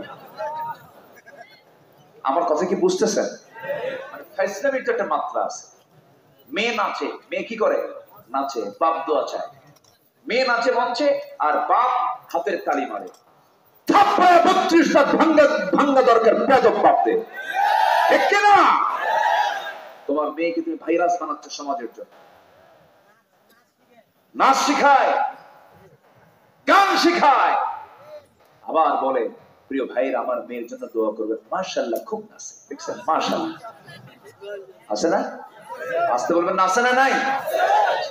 এই সমস্ত পিতা নামের কলঙ্ক, এগুলো বেয়াদব। সমাজে কিছু এরকম বদমাইশ আছে না? নাই? আসতে বলবেন না, আছে না? নাই? এমন পিতা আমরা হব না। জোরে বলি ইনশাআল্লাহ। আমরা পিতা হব আদর্শ পিতা। কি পিতা বলেন? আদর্শ পিতা হব। অনেক কথা রয়ে গেছে আমার, আমি শেষ দিকে যাই। শেষ করব না? এ জায়গাকে ধরেন তো। খুব সুন্দর, মাইকও ভালো, মাইক ভালো। বলি আলহামদুলিল্লাহ। এত বড় মাহফিলে এই মাইকের নিয়ন্ত্রণ যদি না থাকতো, মাইকের ক্যাপাসিটি যদি সুন্দর না হতো, মানুষ থাকতো না এতক্ষণ। অনেকে বোঝে না, বিশাল আয়োজন করে, মাইক নাই, চরম বেকায়দা হয়ে যায়। আজকে তাদের সবকিছু ভালো হয়েছে, আলহামদুলিল্লাহ বলে। সবাই কি ফজর নামাজ পড়েছেন? ফজর নামাজ পড়ছেন তো? আজকে ফজর যে চলে গেছে, ফজর পড়ছেন? আচ্ছা, আগামী ফজর কি পড়বেন? ফজর পড়বেন কারা? একটা হাত তুলে দেখেন। ফজর পড়বেন কারা কারা? একটা হাত তুলে দেখেন। আমি একটু জরিপ করি যে ইমান কুদ্দুর আমাদের হলো। জোরে কোন ইয়া আল্লাহ, ইয়া রহমান, ইয়া রহিম। আমাদেরকে 5 ওয়াক্ত সালাত আদায় করার তৌফিক তুমি আল্লাহ দিয়া দাও। জোরে বলি আমিন। আরো জোরে আমিন। হাত নামান। নামাজ পড়লে ঈমান থাকে, নামাজ না পড়লে ঈমান মজবুত হয়। অনেকে কয় হুজুর নামাজ পড়ি না কিন্তু ঈমান তো আছে। আছে না? নয়, এটা ভুয়া কথা। ঈমান তো আনলাম কিন্তু ঈমান ভঙ্গের কিছু কারণ আছে না? নাই? ওযু ভঙ্গের কারণ নাই? ওযুর ফরজ কয়টা? বলেন কয়টা? বলেন। 4টা। আবার ওযু ভঙ্গের কারণও আছে না? নাই? আছে। ঘুমালে ওযু যায়, স্ত্রী সহবাসে ওযু যায়, তারপরে পেশাব পায়খানায় ওযু চলে যায়। ঠিক তেমনি কিছু কিছু অকাম আছে, যা অকাম করলে ঈমানই চলে যায়। শুনবেন, আস্তে করে শুনবেন। ঈমান ভঙ্গের কারণ হলো 10টা। কয়টা? বলেন। আবার ঈমান বৃদ্ধি হবে 10 কাজে। এই 10 আর 10, এই 20টা বিষয়ে কথা বলি, আমি দোয়ার দিকে যাব। রাজি আছেন তো? আর 3টা কাজ করলে আমরা হারবো না, জিতবো। জিতবো। 1 নাম্বার হলো ঈমান আনবো কার উপরে? আসতে বলবেন না, কার উপরে? আল্লাহর উপরে। যারা তাফসীর শোনেন, যারা ওয়াজ মাহফিল শোনেন, তারা কিন্তু একটা সিরিয়াল নিয়ে থাকেন যে হুজুর শুরু করলো কোন দিক দিয়ে, শেষ করলো কোন দিক দিয়ে, ফিনিশিং কতটুকু দিল। এই যে রেকর্ড গুলো হচ্ছে, আমার তো ধারাবাহিকতা রাখতে হবে। একটু আমাকে সময় দেন। আপনি বসে থাকবেন, আমার আলোচনা সুন্দর হবে, আর আপনি নড়াচড়া করবেন, আমার আলোচনা হেরে যাবে। অতএব আপনি আমাকে সহযোগিতা করেন। ওযু ভঙ্গের কারণ যেরকম আছে, ঈমান ভঙ্গের কারণও আছে। আমি ব্যাখ্যামূলক দিতে পারছি না। যদি আমি যদি ঈমান ভঙ্গের 10টা কারণ দিতে যাই, 10 দিন লাগবে। 1 নাম্বার কারণ হলো শিরক। 1 নাম্বার কারণ কি? শিরক। শিরক মানে শুধু মূর্তি পূজা না, শিরক মানে শুধু কবর পূজা না। দুনিয়ার আইনকে মেনে নিয়ে আল্লাহর আইনকে যারা মানে না, এটাও শিরক, ঠিক কি না? এমন মুশরিক আমার দেশে কম না বেশি? কম না বেশি? নাম্বার 2, আল্লাহ এবং বান্দার মাঝখানে মাধ্যম স্থির করা। কাফির মুশরিকদেরকে কাফের মনে না করা, মুশরিক মনে না করা। কাফির মুশরিকদেরকে কাফের মনে করে না, মুশরিক মনে করে না। হিন্দু মেয়েকে বিয়ে করে বউ হিন্দু ধর্ম পালন করে, স্বামী মুসলিম ধর্ম পালন করে। কেন? যার ধর্ম তার। লেখুন দীনুকুম ওয়ালিয়া দীন। কি ফতোয়া দিল দেখছেন? এরকম কিছু বদমাইশ আছে না? নয়? ঈমান আছে না গেছে? ঈমান আছে না গেছে? নাম্বার 4 হলো ইসলামের কোন একটা বিষয়কে নিয়ে ঠাট্টা বিদ্রুপ করলে পরে, যেমন পর্দা নিয়ে বাজে কথা বলে, আছে না? নাই? বলেন। আছে। এরপরে জাদু করা, জাদুর আশ্রয় যারা নেবে তারা ঈমান নষ্ট হয়ে যাবে। মুসলিমদের বিরুদ্ধে কাফের মুশরিকদের সাহায্য যারা করবে, এই যে ইসরায়েল যে বোমা মারতেছে, বোমা মারার জন্য তেল লাগে কিনা বলেন? এই তেল তো মুসলমানদের তেল, মুসলমানদেরকে তেল দিছে বলে তো মারতে পারতেছে। মুসলমান তেল দেওয়া বন্ধ করলে পর ওরা মিসাইল মারতে পারতো না, কোনো বোমা হামলা করতে পারতো না, বিমান হামলা করতে পারতো না, ঠিক কিনা? যারা সাহায্য করবে এদের ইমান আছে না গেছে? চলে গেছে। নাম্বার 7 হলো জীবন ব্যবস্থা। কোন একটা বিষয়কে যদি কেউ অপছন্দ করে তার ইমানটা চলে যাবে। সৃষ্টির মাঝে কাউকে আল্লাহর মতো মনে করে ভালোবাসা। কিছু কিছু লোক আছে দেখবেন, কিছু কিছু অন্ধের মতো মহব্বত করে, তাদেরকে আল্লাহর মতোই ভালোবাসে, তাদের ইমান আছে না গেছে?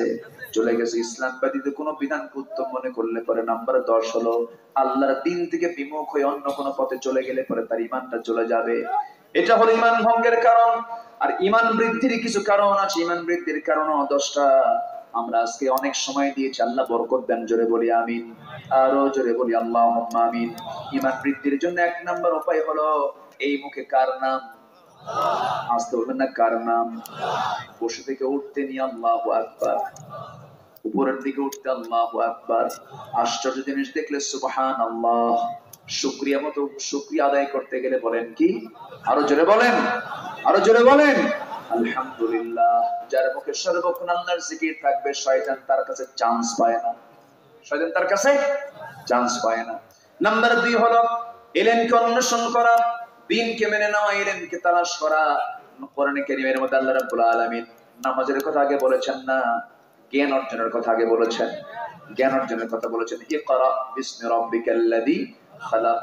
নাম্বার 3 হলো সৃষ্টি জগৎ সম্পর্কে গবেষণা করা। নাম্বার 4 হলো কোরআন পড়া, সে সম্পর্কে গবেষণা করা। নাম্বার 5 হলো অধিক পরিমাণে কোরআন সুন্নাহয় বর্ণিত দোয়া জিকির সমূহ পাঠ করা।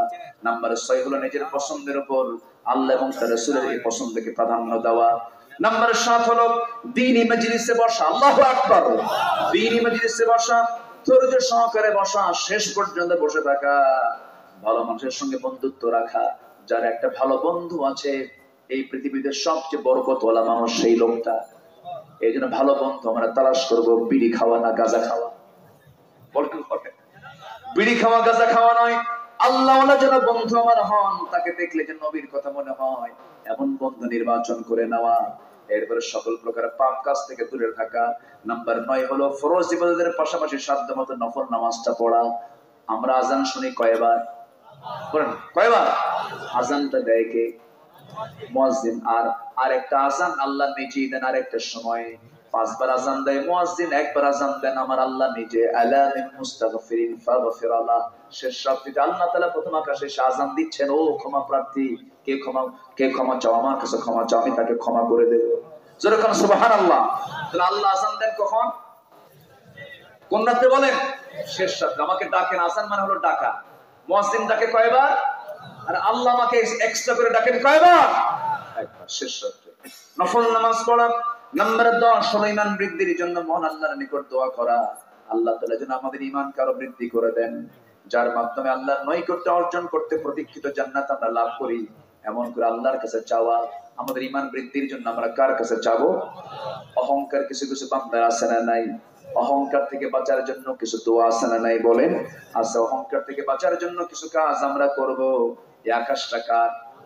আসতে বলবেন না কার? ইমানদার কখনো অহংকার করতে পারে না। যখন আপনি একটা মানুষের মধ্যে দেখবেন অহংকার আছে, জুলুম আছে, এর মধ্যে তার মধ্যে হিংসা আছে, হিংসা, লোভ, জুলুম, অহংকার, এই 3-4টা বিষয় যখন থাকবে ভাববেন ও ধ্বংসের দিকে চলে যাচ্ছে। কিসের দিকে যাচ্ছে? ধ্বংসের দিকে যাচ্ছে। যে জুলুম করবে তার অবশ্যই পতন আছে না নাই? যে অহংকার করবে তার পতন আছে না নাই? যে লোভ করবে তার মধ্যে পতন আছে না নাই? আচ্ছা, আল্লাহ তুমি সবাইকে বুঝার তৌফিক দাও। জোরে বলি আমিন। 1 নম্বর ঈমান আনবো কার উপরে? নাম্বার 2 হচ্ছেন মুহাম্মদ সাল্লাল্লাহু আলাইহি ওয়াসাল্লাম। রাসূলকে মানতে হবে। রাসূলকে মানবেন, আল্লাহকে মানবেন না, হবে না। আল্লাহকে মানবেন, রাসূলকে মানবেন না, হবে না। দুজনকে মানতে হবে। দুজনকে মানার মধ্য দিয়ে আমার ঈমান। আমার ভাইয়েরা, রাসূলকে যদি আপনি না মহব্বত করেন, না আনুগত্য করেন, আল্লাহর আনুগত্য কাজে আসবে না। আল্লাহর আনুগত্য করলেন, রাসূলকে মানলেন না, তাও হবে না। দুজনকে মিলেই আমার ঈমানটাকে পরিপূর্ণ করতে হবে। রাসূলকে মহব্বত করতে হবে জীবনের চাইতে কম না বেশি? আসতে বলবেন না, কম না বেশি? আমার ভাইরা, রাসূলকে কি পরিমাণ মহব্বত করেছেন, সম্পদ সবকিছু উজাড় করে দিয়েছেন আল্লাহর মহব্বতে, নবীর মহব্বতে। ছোট্ট একটা ইতিহাস মনে পড়লো আমার। এই কথা বলে আমি শেষের দিকে চলে যাব। একজন সাহাবীর বাড়ি হলো মক্কা এবং মদিনার ঠিক মাঝামাঝি, 450 মাইল মক্কা মদিনার ডিস্টেন্স, এর মাঝামাঝি বাড়ি হলো সেই সাহাবী। ইসলাম তিনি কবুল করে নিয়েছেন, নবীর সঙ্গে দেখা করতে পারেন নাই। ইসলাম কবুল করার সঙ্গে সঙ্গে তার আপন চাচা বলে ফেললো, তোর বাপ মারা গেছে, আমি তোকে এতিম, আমি তোকে বড় করেছি, তুই ইসলাম কবুল করলি, তুই কি জানিস ইসলাম কবুল করার ফলাফল হবে কি? সেই ফলাফল হলো তোর সমস্ত সম্পদ আমি জোর করে নিয়ে নেব। সঙ্গে সঙ্গে সেই সাহাবী বলছেন, ও আমার চাচা, জোর করে নেওয়ার দরকার নাই, আমি ঈমান এনেছি আল্লাহর উপরে, নবীর উপরে, আমার ঈমানের কাছে এই সমস্ত সম্পত্তির কোনো মূল্য আমার কাছে নেই, আপনি আমার কাছ থেকে সমস্ত সম্পত্তি বুঝে নেন, আমি আমার ঈমান নিয়ে থেকে যাই। চাচাকে বুঝায় দিলেন সমস্ত সম্পদ সব দিয়ে ঈমানটাকে কিনে নিলেন, ঈমানটা তিনি পছন্দ করলেন। এমন সময় চাচা খেপে গিয়ে রেগে গিয়ে বলতেছে, তুই যখন আমার সাথেই থাকবি, ঈমান যখন আনছিস, আমি তোর জামাটাও করে নেব। জামাটাও করে দিলেন। এবার বলছে, তোর লুঙ্গিটা খোল। কেঁদে ফেলে জোরপূর্বক তার পরনের লুঙ্গিটা পর্যন্ত খুলে নিয়ে উলঙ্গ করে ঘর থেকে বের করে দিয়েছে। মার কাছে গিয়ে বলছে, মা, আমার দিকে তাকাইও না, ঈমান এনেছি। আমার চাচা আমার পরনের লুঙ্গিটা পর্যন্ত খুলে নিয়েছে। ঈমানের দাম তাদের কত বড় দেখেন, সব স্বার্থ কি বিলিয়ে দিয়েছেন, ঈমানকে তারা পছন্দ করে নিয়েছেন। এই সাহাবী করলেন কি, মার কাছ থেকে বলছেন, মা, তুমি আমাকে ছোট্ট একটা কাপড় দাও, সতরটা ঢাকি। সতরটা ঢেকে, প্রচন্ড শীতকাল সেই সময়, আরবের মধ্যে 2 মাস প্রচন্ড শীত থাকে। ওই শীতের কনকনে শীতের ভিতরে খালি গায়ে কোনো মতো সতর ঢেকে পায়ে হেঁটে হেঁটে কয়েকশো মাইল দৌড়ায় চলে গেছেন নবীর দরবারে। ফজরের আজান হয়ে গেছে, নামাজ হবে। এমন সময় নবীর দরজায় গিয়ে কড়া নাড়ছেন ওই সাহাবী, বলছেন, ইয়া রাসূলুল্লাহ, দরজাটা খুলুন। রাসূল দরজা খুলেই দেখেন যুবকের গায়ে কিছু নাই, কিচ্ছু বললেন না, ভিতরে গেলেন। হাতের মধ্যে নিজের ব্যবহৃত 2টা জুব্বা হাতের মধ্যে নিয়ে দাঁড়ায় গেলেন। এবার বলছেন, যুবক, তোমার কি হয়েছে বলো। বলতেছেন, ইয়া রাসূলুল্লাহ, আমি ইসলাম কবুল করেছি। ইসলাম কবুল করার কারণে আজকে আমার চাচা আমাকে বাড়ি থেকে বের করে দিয়েছে, সম্পদ থেকে আমাকে মাহরুম করেছে। তোমার নাম কি? আব্দুল্লাহ জুল বাজাদাই। সঙ্গে সঙ্গে রাসূল বলছেন, ও আমার সাহাবী, তোমার চাচা তোমাকে বস্ত্রহীন করেছে, আর আমি রাসূল তোমাকে কাপড় দিয়ে দিলাম, যাও। যেরকম সুবহানাল্লাহ। কার গায়ের কাপড়? কার গায়ের কাপড় বলে? নবীর গায়ের কাপড় তার কিসমতে জুটে গেছে। 2টা জুব্বা নিয়ে চলে গেছেন। এমন সময় পেছন থেকে বলছেন, ও সাহাবী আব্দুল্লাহ, তোমার কিছু চাওয়া পাওয়া আছে নাকি? আমার কাছে বলো, আমি দোয়া করে দেব। এবার তিনি বলছেন, হুজুর, আমার একটা চাওয়া পাওয়া বলে, আপনি আমার জন্য দোয়া করেন, আমি যেন শহীদ হয়ে জান্নাতে চলে যাই। শহীদ হয়ে জান্নাতে চলে যাই। শহীদের দরজা হলো জান্নাতে যাওয়ার জন্য কোনো হিসাব ছাড়া। যখন আল্লাহু আকবার, সবগুলো হিসাব হবে, শহীদের কোনো হিসাব বিনা হিসাবে জান্নাত পেয়ে যাবে। রাসূল তার জন্য দোয়া করে বলেছেন, আল্লাহ তাআলা, আমার এই মাজলুম অসহায় আব্দুল্লাহ সুল বাসাদাইনের জন্য দোয়া করি, আল্লাহ, আব্দুল্লাহ সুল বাসাদাইনের এই দেহ রক্ত কাফের বেঈমানদের জন্য তুমি আল্লাহ হারাম করে দাও। আব্দুল্লাহ কেঁদে কেঁদে বলছে, হুজুর, দোয়া চাইলাম কি আর আপনি দোয়া করলেন? কাফের মুশরিকরা আমার নাম আল্লাহ, আমি শহীদ হব কেমনে? রাসূল বলছেন, আব্দুল্লাহ, আমি তোমার জন্য এমন এই জন্য দোয়া করলাম কারণ তোমার দ্বীন গ্রহণ করতে বড় কষ্ট হয়েছে। তবে হ্যাঁ আব্দুল্লাহ, তোমার মৃত্যু যদি বিছানায় হয়ে থাকে, ওয়াইম্মা তাআলা ফিরাশিহি, আল্লাহ তাআলা তোমাকে শহীদের দরজার মর্যাদা দিয়ে দিবেন। জোরে বলুন সুবহানাল্লাহ। আমার নবীর সঙ্গে তিনি যুদ্ধে গেলেন। কোথায় গেলেন? যুদ্ধে গেলেন। এই আব্দুল্লাহ কোরআন তেলাওয়াত করতেন, জোরে জোরে তেলাওয়াত করতেন। সাহাবীরা বিরক্ত হয়ে রাসূলকে বলেছেন, হুজুর, আব্দুল্লাহ নতুন সাহাবী, জোরে জোরে কোরআন তেলাওয়াত করে কষ্ট হয়। আমার রাসূল বলছেন, ও সাহাবীরা, আমার আব্দুল্লাহর বিরুদ্ধে তোমরা কেউ রিপোর্ট দিও না, কারণ আব্দুল্লাহ জোরে জোরে কোরআন পড়ার কারণ হলো আব্দুল্লাহর দ্বীন গ্রহণ করতে গিয়ে দুনিয়াটা তার বিক্রি করতে হয়েছে। দুনিয়া বিক্রি করে সে আখিরাতটাকে কিনে নিয়েছে, জান্নাতকে কিনে নিয়েছে। আমার নবীর সঙ্গে জিহাদে গেছে, জিহাদের ময়দান থেকে ফিরে আসতেছেন, যুদ্ধ শেষ করে ফিরে আসতেছেন, অসুস্থ হয়ে পড়েছেন সেই সাহাবী। রাসূল বলছেন, ও আমার সাহাবীরা, আমার আব্দুল্লাহর কি হয়েছে? হুজুর অসুস্থ হয়ে পড়েছে, খিদমত করো।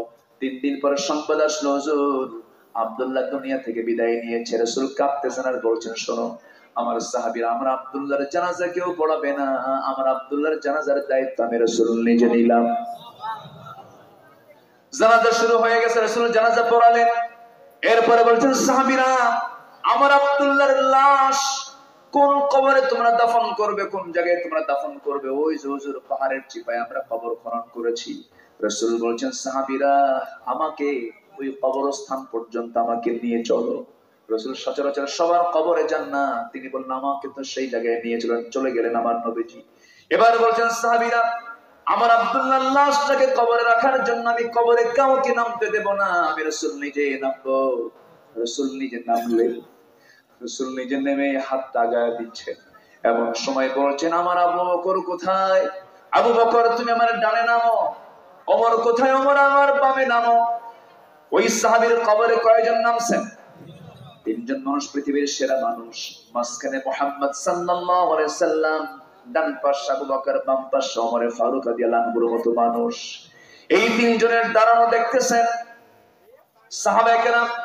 এমন সময় নবীজি হাতটা গায়ে দিলেন, লাশটা হাতের মধ্যে চলে এলো। রাসূল লাশটা কবরে শোয়া রাখলেন। লাশের বুকের উপরে হাত দিয়ে আল্লাহর দিকে তাকায় বলছেন, আকাশের দিকে তাকায় বলছেন, আকাশের মালিক আল্লাহ, এই মুহূর্ত পর্যন্ত আমি আব্দুল্লাহর উপরে খুশি, তুমি আল্লাহ আমার আব্দুল্লাহর প্রতি রাজি হয়ে যাও। এই দোয়া যখন করছিলেন, পাশে দাঁড়িয়ে থাকা সাদ ইবনে আবি ওয়াক্কাস রাদিয়াল্লাহু তাআলা আনহু, যিনি ঘোড়া দাপড়ে ছিলেন সমুদ্রের বক্ষে, আল্লাহু আকবার বলেন। সমুদ্রের পানি ঘোড়ার একটা খুরের চুল পরিমাণ ভেজে নাই। এই সাদ ইবনে আবি ওয়াক্কাস সাহাবীর মতো এত দামি সাহাবী, তিনি বলছেন, ও আল্লাহ, আমার মতো পোড়া কপাল আর কে আছে? আমার মতো অসহায় আর কে আছে? আজকে এমন একটা কবরবাসীকে দেখলাম, ওই কবরবাসী আব্দুল্লাহ না হয়ে যদি আমি সাদ বিন আবি ওয়াক্কাস হতাম, নিজেকে ধন্য মনে করতাম। কারণ আজকে আব্দুল্লাহর কবরে রাসূলের মতো মানুষ, ওমরের মতো মানুষ, আবু বকরের মতো মানুষ তার কবরে দাফন করার জন্য নেমেছে। জোরে করে আল্লাহু আকবার। আমার ভাইরা, ঈমান আনলে, রাসূলকে মানতে গেলে, আল্লাহকে মানতে গেলে অবশ্যই স্যাক্রিফাইসের দরকার আছে না নাই? তাহলে হেরে যাব না জিতে যাব? জিতে যাব। জিতে যাব। আমরা জিততে চাই, মরার জন্য আমরা এসেছি দুনিয়ায়, কিন্তু হেরে যাওয়ার জন্য দুনিয়াতে আমরা আসি না, আমরা জিতবো। কোন দিন জিতবো আমরা? ইয়াউমা ইয়াজমাউকুম লিয়াউমিল জামঈ যালিকা ইয়াউমুত তাগাবুন ওয়া মান ইউমিন বিল্লাহি ওয়া ইয়া'মাল সালিহান ইউকাফির আনহু সাইয়্যাতিহি ওয়া ইউদখিলহু জান্নাতিন তাজরি মিন তাহতিহাল الأنهار خالدين فيها أبدا ذلك الفوز العظيم জোরে বলুন আল্লাহু আকবার। ও বান্দা, সেই দিন তোমাদেরকে তিনি একত্রিত করবেন। সেই দিন চলো হার জিতের দিন। কিসের দিন বলেন? ইয়াউমুত তাকাবুন, হার জিতের দিন। ওই দিন যারা জিতে যাবে, যারা আল্লাহর প্রতি ঈমান আনবে, ভালো আমল করবে, আল্লাহ বলছেন আমি তাদেরকে জিতায় দেব, সমস্ত গুনাহগুলোকে maaf করে দেব এবং স্থায়ী জান্নাত দিয়ে দেব। যেরকম সুবহানাল্লাহ। জান্নাতের মধ্যে দুধের নহর থাকবে, মধুর নহর থাকবে, পানির নহর থাকবে, শরাবের নহর থাকবে। জান্নাতের যে শরাব আল্লাহ তাআলা দিবেন, যে শরাব পান করলে পরে যৌবন ডাবল হবে। যেরকম সুবহানাল্লাহ। শক্তি ডাবল হবে, যৌবনের শক্তি ফিরে পাবে। আর দুনিয়ার মদ খায়া তাল না মাতাল, আজ থেকে মানে তাল না মাতাল, মদ খায়া কয়েকদিন একই পরিবারের 3 জন লোক মারা গেছে, রিপোর্ট পান নাই? একই পরিবারের অতিরিক্ত মদ খায়া দুনিয়া থেকে বিদায় নিয়েছে। জান্নাতের মধ্যে আল্লাহ তাআলা যে শরাবটা দিবেন, সেই শরাবটা পচা কোনো শরাব নয়। যে শরাবটার মধ্যে আল্লাহ তাআলা বরকত রেখে দিয়েছেন, দুধের নহর আছে, মধুর নহর আছে। সবাইকে খেতে রাজি আছেন? সবাইকে খেতে রাজি আছেন? আমরা জিততে চাই না হারতে চাই? আমলনামা নেব আমরা বাম হাতে না ডান হাতে? বাম হাতে না ডান হাতে? 5 ওয়াক্ত নামাজ পড়ব, হারাম কাজে যাব? হারাম কাজে যাব? বান্দার হক নষ্ট করব, মিথ্যা কথা বলবো, গীবত চর্চা করব, জিনার কাজে যাব না। আল্লাহ তাআলা বলছেন, বান্দারে আমি তোর জন্য আমার একটা জান্নাত তোর জন্য আমি খুলে রাখবো। জোরে কোন সুবহানাল্লাহ। শর্ত হলো বান্দা হতে হবে ইয়া আইয়াতুহান নাফসুল মুতমাইন্নাতু রজিই ইলা রাব্বিকি রাদিয়াতাম মারদিয়াহ ফাদখুলি ফি ইবাদি ওয়াদখুলি জান্নাতি। জোরে বলুন আল্লাহু আকবার। আমার বান্দা হও, আমার জান্নাতে প্রবেশ করো। জোরে বলুন সুবহানাল্লাহ। আল্লাহ কবুল করুন। জোরে বলি আমিন। আরো জোরে আমিন, আরো জোরে আমিন।